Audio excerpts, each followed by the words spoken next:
धन्यवाद धन्यवाद जी। आवाज़ आ रही जी? हाँ, तगड़ी आ रही है। सो हेलो एंड वेलकम दोस्तों। श्रीधर मानकर मेरा नाम है और इंजीनियर्स की मदद करना भाई मेरा काम है। और आज इसी सिलसिले में यहाँ पे मैं आया हूँ। इंजीनियर्स की थोड़ी बहुत मदद आज मैं यहाँ इस बड़े मंच टेडेक्स के थ्रू करने वाला हूँ। टेक्निकली तो भैया संभाल रखा है, 1600 के ऊपर जो है वीडियोस अपने चैनल के ऊपर अपलोडेड है। एग्ज़ाम पास करवाइए। अभी तो मुझे 2-3 एग्जाम्पल्स भी मिले, वो बोले सर बिंज वॉच करते हैं आपके वीडियोस, हम पास करते हैं। मैं बोला धन्यवाद जी। लेकिन आज भैया नॉन टेक्निकल एस्पेक्ट्स के ऊपर बात करने वाले हैं। कुछ ऐसे एस्पेक्ट्स जिसके ऊपर ज़्यादातर कोई चर्चा नहीं करता, लेकिन बात नहीं करता। बट आज कुछ ऐसे आइडियाज़, मेरे एक्सपीरियंसेस, मेरी स्टोरीज़, कुछ ऐसे सॉल्यूशंस आप सबके सामने में लाने वाला हूँ जिससे कि हर एक इंजीनियर की मदद होगी। तो शुरुआत करते हैं भैया सबसे पहले नियम से। सबसे पहला नियम, you have to follow it from the first day of engineering till the last day of engineering, और वो है भैया डरना मना है। डर एक ऐसी चीज़ है भैया जो आपको movement her phase of engineering में देखने को मिलेगा। हर तरीके से डर लगेगा। एग्जाम से डर लगेगा, मार्क्स से डर लगेगा, कई बार फैकल्टीज से डर लगेगा, कई बार भैया प्लेसमेंट से डर लगेगा, असाइनमेंट से डर लगेगा। लेकिन भाई यहाँ पे डरना मना है। ये चीज़, ये नियम आपको फॉलो करना। मैं अपनी डर की कहानी आपको बताता हूँ, स्टोरी बताता हूँ। मैं तो क्या बताऊँ, मैं पहले दिन डर गया था। मैं अपने इंजीनियरिंग के पहले ही दिन डर गया था और बहुत ज़्यादा डर गया था। इतना घना डर गया था कि मैं रोने लग गया। मैं फूट फूट के रोया। मैं बोला यार ये तो क्या कर रहे हैं भाई, अपन इंजीनियरिंग में आ गए। मैं बताता हूँ रीज़न क्या था डरने का। बड़ा ही मामूली रीज़न था। आज मैं याद करता हूँ तो बहुत मामूली रीज़न था। पहले ही जो दिन था इंजीनियरिंग का, उसका पहला ही लेक्चर जो था, उसमें जो फैकल्टीज है उन्होंने पूछ लिया कुछ सवाल, basic questions about programming and computer science, और वो मेरे पूरे बाउंसर चले गए। मेरे को कुछ समझ में नहीं आया कि भाई क्या है, सवाल का मतलब ही समझ में नहीं आ रहा था। और बाकी के स्टूडेंट्स डिटेल में जवाब दे रहे थे, डिस्कशन चल रहा था जवाबों के ऊपर। मैं बोला यार जिसके ऊपर ये डिस्कशन कर रहे हैं उस सवाल का मतलब तक अपने को नहीं पता, ये तो बहुत गलत पंगा ले लिया, बहुत गलत जगह पे भाई अपन आ गए, ये नहीं जमेगा। मैं दूर की सोच रहा था। मैं बोला आज पहला दिन है और अपने को कुछ नहीं जम रहा है। मैं 4 साल पहले की बात की सोच रहा था। मैं बोल रहा था भाई अपने को 8 सेमेस्टर निकालने हैं, 40 से ज़्यादा सब्जेक्ट्स निकालने हैं, असाइनमेंट्स की तो संख्या ही छोड़ दो, कितने लिखने पड़ेंगे पता नहीं, इतनी सारी चीज़ें करनी, कैसे होगा यार। तो ये डर बैठ गया। लेकिन मैं कह सकता हूँ कि मैं बहुत ही ग्रेटफुल हूँ गॉड को कि मुझे एक स्टोरी पढ़ने को मिली जो मैं आपके सबके साथ शेयर करना चाहूँगा। स्टोरी बड़ी सिंपल है, एक घोड़े की और उसके मालिक की। घोड़ा और मालिक चले गए भैया, घुस गए जंगल के अंदर। जंगल में घुसने के बाद देखो यार जंगल है तो फिर वो घना तो होगा, कोहरा छाया था और घोड़ा डर गया। उसको कुछ आगे का दिख ही नहीं रहा है, दूर दूर तो कुछ नहीं नजर आ रहा। ऊपर से जानवरों के अलग अलग आवाज आए जा रहे हैं। घोड़ा बोला मैं आगे नहीं जाएगा, मैं रिस्क नहीं लेगा, मैं रुक जाएगा, यहीं पे रुकूंगा। उसने एक कदम भी आगे नहीं बढ़ाया।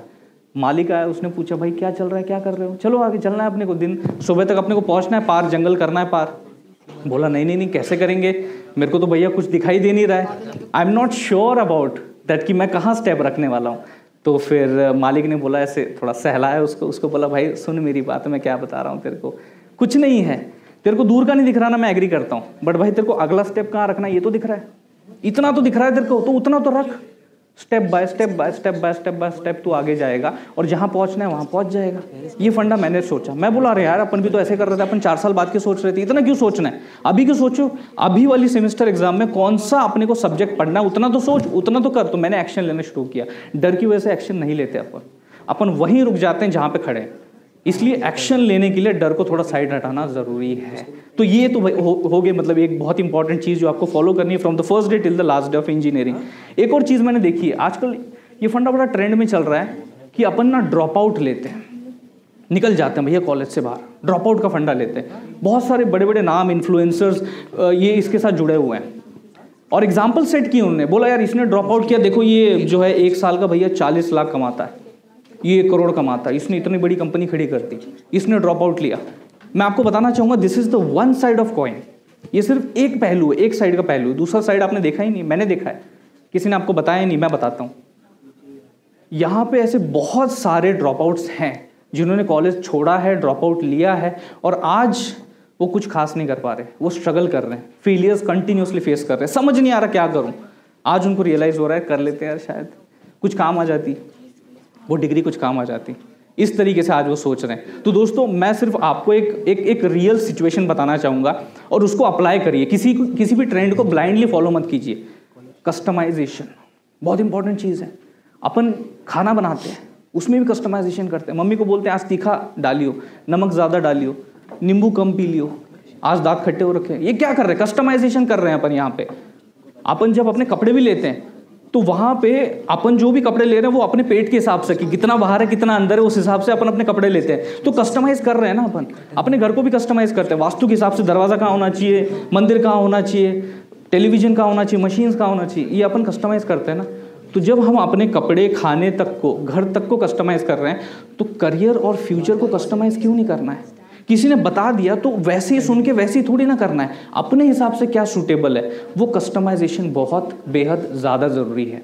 तो ये तो भैया अपना करना बनता है, कर्तव्य खुद के लिए करना बनता है। एक और चीज़ है, कॉन्फिडेंस इश्यूज सभी को आते हैं, मोस्ट ऑफ द इंजीनियर्स को मैंने देखा है। मेरे भी जो मेरे साथ मेरे सहपाठी थे, जो मेरे स्टूडेंट्स थे, मैंने देखा है आता बहुत कुछ था। मेरे साथ भी वही सिचुएशन था, आता बहुत कुछ था लेकिन बोल ही नहीं पाते थे इफेक्टिवली, उतना कॉन्फिडेंस के सामने आगे जा ही नहीं पाते। आज जितना कॉन्फिडेंटली खड़ा हूँ मैं, वो पहले उतना नहीं था। मैं अपने साइड वाले को आंसर बताता था, उसको बोलता था भाई खड़ा होकर आंसर दे।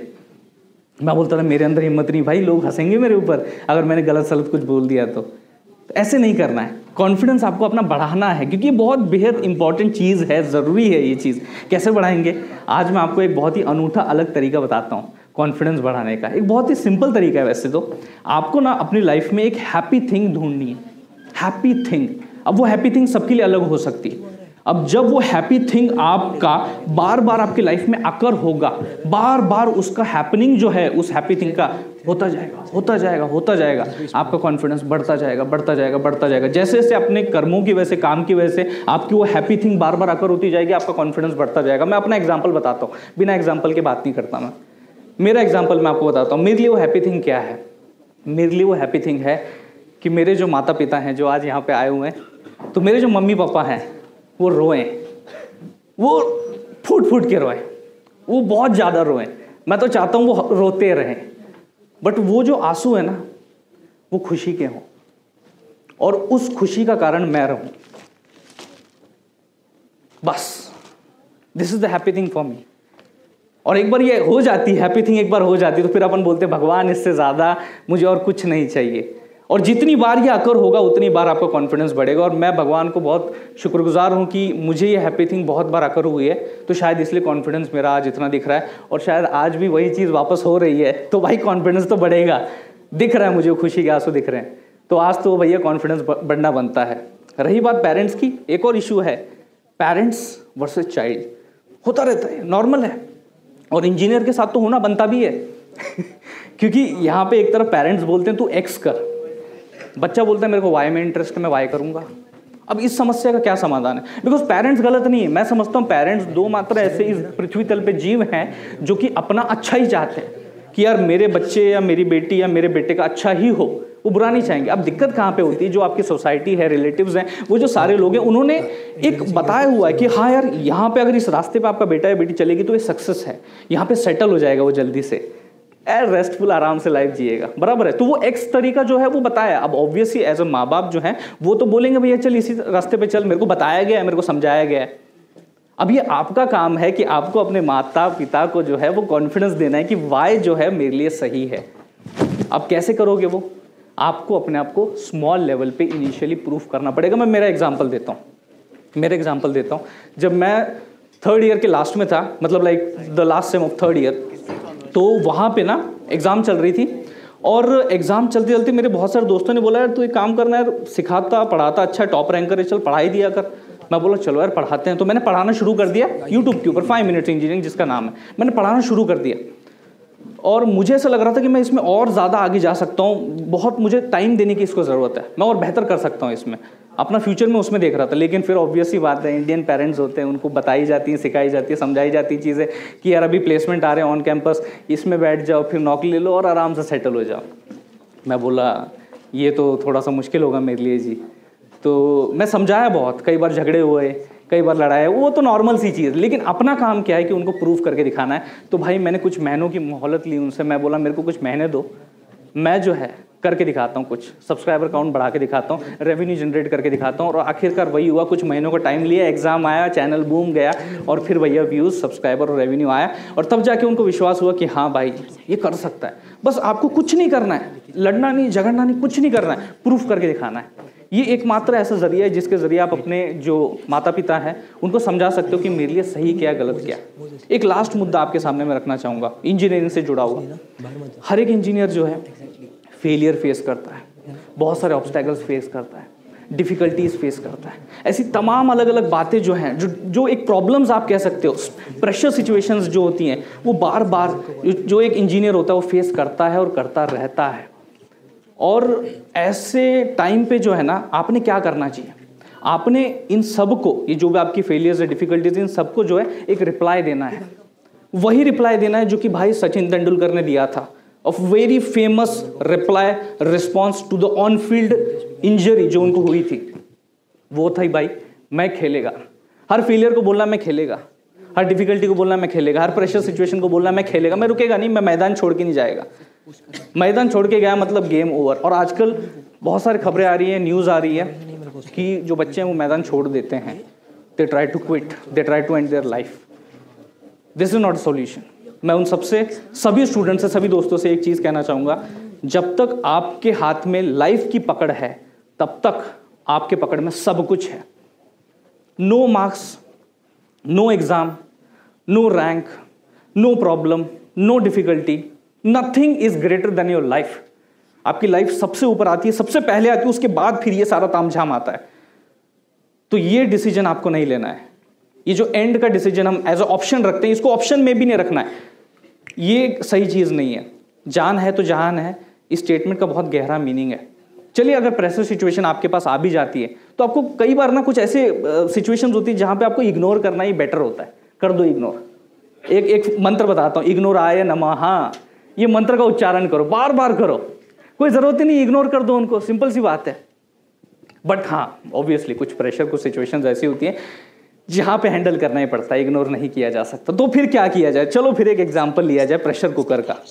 प्रेशर कुकर, भाई नाम में प्रेशर, लेकिन वो भी प्रेशर नहीं लेता, वो तक प्रेशर नहीं लेता। जैसी प्रेशर भैया थ्रेशोल्ड लेवल के ऊपर चला जाता है, वो भी सीटी बजा देता है, प्रेशर निकाल देता है। ऐसे ही आपको अपनी लाइफ में एक सीटी ढूंढनी है, और वो सीटी है भैया कम्युनिकेशन, बातचीत। किससे? किसी से भी हो सकता है। वो आपके दोस्त हो सकते हैं, रिलेटिव्स हो सकते हैं, माँ बाप हो सकते हैं, कोई भी हो सकता है, कोई भी करीबी हो सकता है, कुछ भी, कोई भी हो सकता है। उससे जाके बातचीत करो, शेयर करो, ये दिक्कत है, ये समस्या, ये प्रेशर सिचुएशन है भाई, क्या करें? उससे बातचीत करके भैया आधे से ज़्यादा प्रेशर जो है रफू चक्कर हो जाएगा आपका। करके देखिए एक बार, मैंने बहुत बार करके देखा है, अपने माँ बाप के साथ बहुत सारी चीज़ें शेयर की है, और फिर प्रेशर नाम की चीज़ मुझे महसूस नहीं होती। और ज़्यादा जो अपने लड़के लोग हैं इंजीनियरिंग में, बहुत सोचते हैं यार कि मतलब मैं अच्छा नहीं दिखता, ऐसा वैसा, ये भी कई बार दिमाग में आता है। मैं आपको बता दूं, कोई भी मनुष्य अच्छा दिख सकता है। उसके लिए आपको कोई भी महंगा प्रोडक्ट खरीदने की कोई ज़रूरत नहीं है, कोई भी लपेटने की अपने चेहरे के ऊपर कोई ज़रूरत नहीं है। आप सुंदर दिख सकते हो। आपको क्या करना पता है? आपको ये जो स्माइल है ये कैरी करनी है। ये जो स्माइल है ये किसी भी बंदी को खूबसूरत बना सकता है। कभी कोई देखा कोई हंसता हुआ चेहरा बदसूरत दिखता है या खराब दिखता है? हर हंसता हुआ चेहरा अच्छा ही दिखता है। तो उसकी टेंशन मत लो, हंसते रहो, बढ़िया रहो। और मैं आशा करता हूँ आज जो चीज़ें मैंने आप सबके साथ यहाँ पे शेयर की है, उससे अगर किसी एक पर्सन का 1% भी कुछ अगर पॉजिटिव इंपैक्ट उसके लाइफ में पड़ता है, तो आई थिंक आज मेरा और आप सभी का, हम सभी का यहाँ पे जो मेहनत है वो सफल रहेगी। Thank you.